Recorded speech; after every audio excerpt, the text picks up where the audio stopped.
ইট পাথরের জগতে থাকতে থাকতে আমরা বৃষ্টি ভেজা মাটির সোঁদা গন্ধের কথা ভুলেই গেছি। মাটি দিয়ে ঘর লেপা, ঘর নিকোনা পোছানো এ তো একদম ভুলে যাচ্ছি দিন দিন। যাই হোক, আজকে আপনাদের সাথে মনে করিয়ে দিতে চাই, মাটিতেই সৃষ্টি, মাটিতেই আমরা সবাই শেষ। আর এই মাটি দিয়ে আমি আমার ছোট্ট রান্নাদুয়ারটা কীভাবে নিকিয়ে পুছিয়ে সুন্দর করে রাখি তারই একটা ছোট্ট প্রচেষ্টা। চলুন তাহলে আজকে সারা দিনটা আপনাদের সঙ্গে নিয়ে শুরু করে ফেলি। নমস্কার বন্ধুরা, আমি অনু, হ্যাপি লাইফ উইথ অনুর ছোট্ট একটা ব্লগে আপনাদের সকলকে জানাই মন থেকে অনেক অনেক স্বাগত। বেশ প্রচণ্ড গরম আর রোদ্দুর, আর এখানে দেখেছেন আমি অফ ক্যামেরাতে আজকে সমস্ত ঘরের কাজকর্ম কিন্তু গুছিয়ে নিয়েছি, তবে একটু হাওয়াও দিচ্ছে আজকে অবশ্য। আর এখানে কালকে বিকেলে তুলে নিয়ে এসেছিলাম কিছু আধভিজে কাপড় জামা, সেগুলো নিচের ঘরে নিয়ে চলে যাব, হালকা রোদ্দুরেতে দিয়ে দেব। এখানে আনাজপত্র সমস্ত কেটে কুটে নিয়েছি। চলুন তাহলে রান্নাটা করে নিই। আসলে আজকে তাড়াহুড়ো আছে, ওই যে বললাম আমার এই ছোট্ট রান্নাদুয়ারটা কিভাবে মাটি দিয়ে নিকিয়ে পুছিয়ে রাখি সেটাই আপনাদের সঙ্গে শেয়ার করব। অবশ্য সেটা শেয়ার করার অনেকে হয়তো বলবেন যে কিছু নেই। আসলে সত্যি কথা বলতে আমরা তো মডুলার কিচেন অনেকের বাড়িতে আছে, এখন প্রায় সবার বাড়িতেই আছে। তবে আমরা যারা গ্রামে থাকি, আমাদের যতই সুন্দর বাড়ি ঘরদোর বা রান্নাঘর থাক না কেন, একটা কিন্তু মাটির রান্নাদুয়ার অবশ্যই থেকে থাকে, আর সেখানে থাকে একটা মাটির উনান। কেননা গ্রামে ঘরে আমাদের যে কাঠ কুটো, এদিকে ডালপালা সমস্ত কিছু গাছের থাকে, তাই দিয়ে রান্না করতে ভীষণই ভালোবাসি, বিশেষ করে আমি।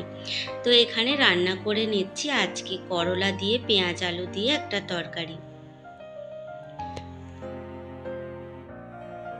আমরা সত্যিই কিন্তু এখন চপ্পল পরে ঘরে হাঁটতে হাঁটতে ভুলেই গেছি যে নরম ঘাসের উপরে পা ফেলতে কতটা ভালো লাগে।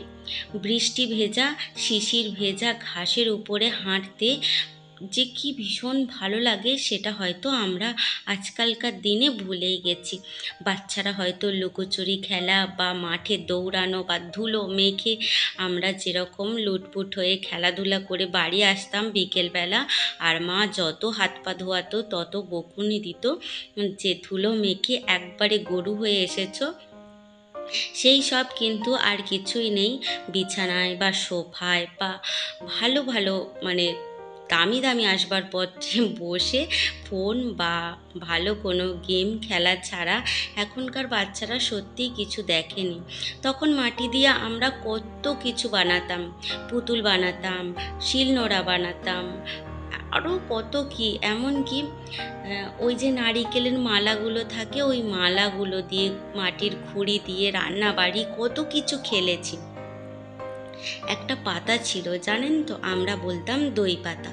তো সেই পাতাটাকে মাটির সরায় যখন ঘষতাম তখন একটা সবুজ ধরনের পদার্থ, মানে জলের সঙ্গে ঘষলে সবুজ হয়ে যেত জলটা, আর কিছুক্ষণ রেখে দিলে যেমন এখন আমরা আগার আগার দিয়ে জেলি তৈরি করি, ওই পাতাটা সেরকম জেলির মতো হয়ে বসে যেত।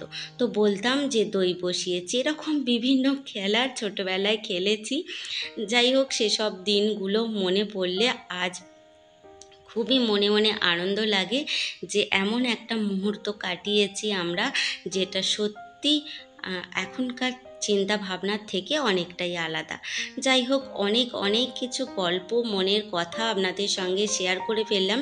জানি না আপনাদের কার কার ভালো লাগছে বা লাগছে না, তবে যদি কোনো অংশে ভিডিওটা ভালো লেগে থাকে বা আমার কথাবার্তা আপনাদের একটু হলেও ভালো লেগে থাকে, তাহলে প্লিজ চ্যানেলটা সাবস্ক্রাইব করে আমার পাশে থাকবেন, আর একটা মিষ্টি কমেন্ট অবশ্যই করবেন যাতে নতুন ভিডিও করার অনেক অনেক উৎসাহ পাই। তবে এবার কিছু ভিডিও রিলেটেড কথাই বলি।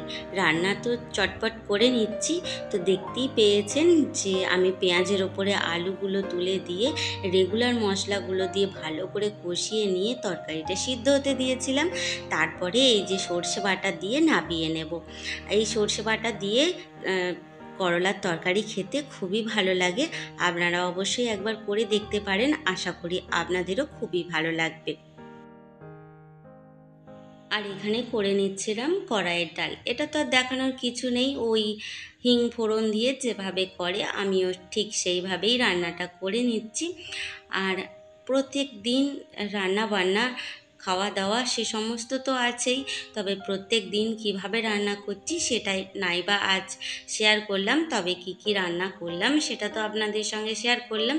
তবে খাবার সময় অবশ্যই ডিমের অমলেট করে নেব, এখন থেকে করলে ঠান্ডা হয়ে যাবে।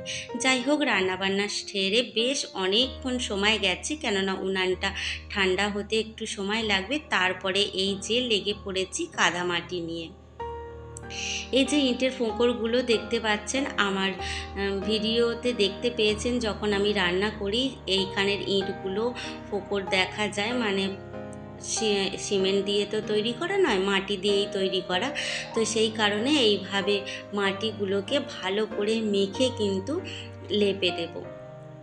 আর এই মাটি দিয়ে কত কিছু না বানিয়েছি, আজকে আবারও সেই একই প্রসেস চলছে, যদিও বা এখন সময় আর তার উদ্দেশ্যটা পাল্টে গেছে। তখন পুতুল খেলার জন্য ঘর বানাতাম মাটি দিয়ে, মাটির নানা রকম জিনিস করে। আজ সংসারের কাজকর্মে সেই কাজগুলোই ব্যবহার করছি। এই যে দেয়ালের ফাটলগুলো, এগুলো দেখতেও যেমন খারাপ লাগে, তো কিছু ঢুকে থাকারও ভয় লাগে। তো সেই কারণেই আমি এগুলোকে একটুখানি মাটি দিয়ে লেপে দিচ্ছি, যাতে বেশ সুন্দর লাগে আর এখানে কিছু ঢুকেও না থাকতে পারে। বিশেষ করে বিছে, পোকা মাকড় এগুলোর কথাই বলছি।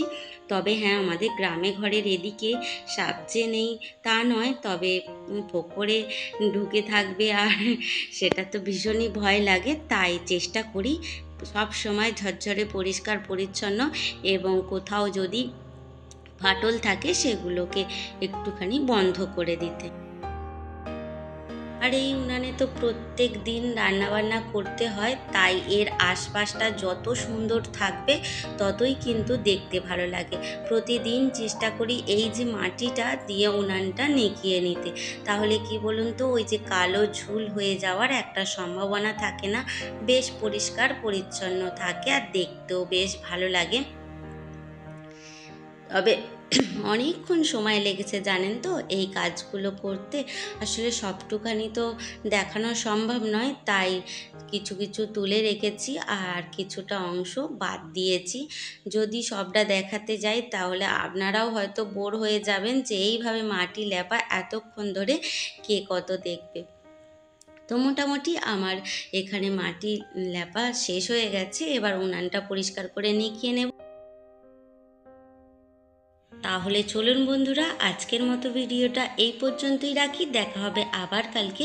ততক্ষণ খুব ভালো থাকবেন, নিজেদের খেয়াল রাখবেন।